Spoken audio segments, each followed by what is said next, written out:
As always, WWE had a very eventful week. Following last weekend's massive Money in the Bank and Heatwave events, the wrestling promotion has announced several new signings, notable returns, and debuts. Rhea Ripley made her triumphant comeback to Raw on Monday.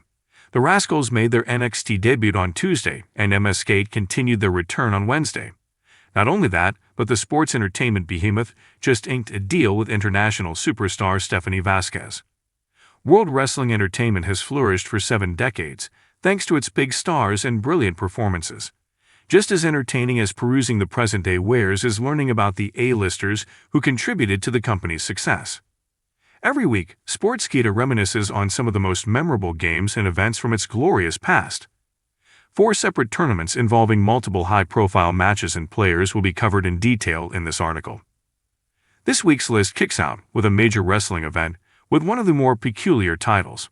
On July 9, 2017, WWE's Great Balls of Fire event took place live from Dallas, Texas's American Airlines Center.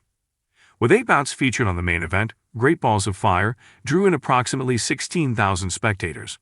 The night's main event featured a brief but spectacular encounter between Brock Lesnar and Samoa Joe. Despite working hard during the match, Brock was able to retain his WWE Universal Championship in less than 7 minutes.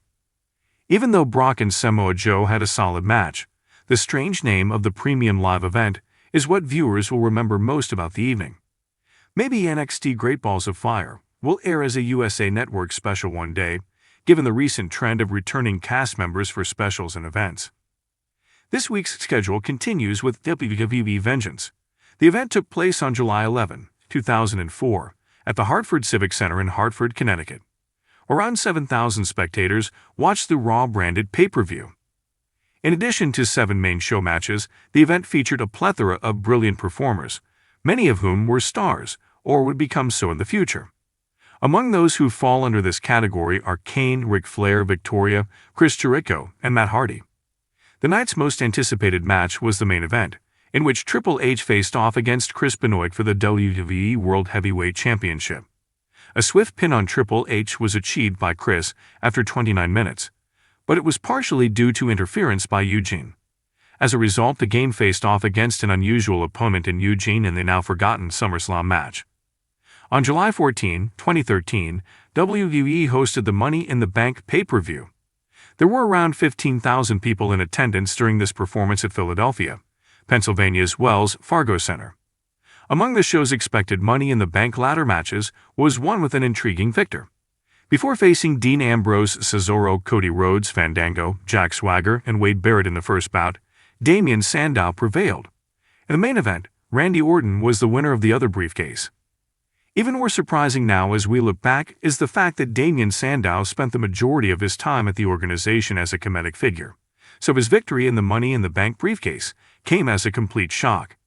Even if he lost the cash attempt in the end, Sandow's victory ensures his place in history. Extreme Rules is the last item on this list. Despite returning to the Wells Fargo Center for the premium live event, WWE managed to draw a crowd of less than 13,000 spectators. This occurred at a time when the sports entertainment behemoth's business was declining at a steady rate. Even though Extreme Rules featured multiple high-profile matches, the main event stood out. Raw Women's Champion Becky Lynch and WWE Universal Champion Seth Rollins formed a partnership.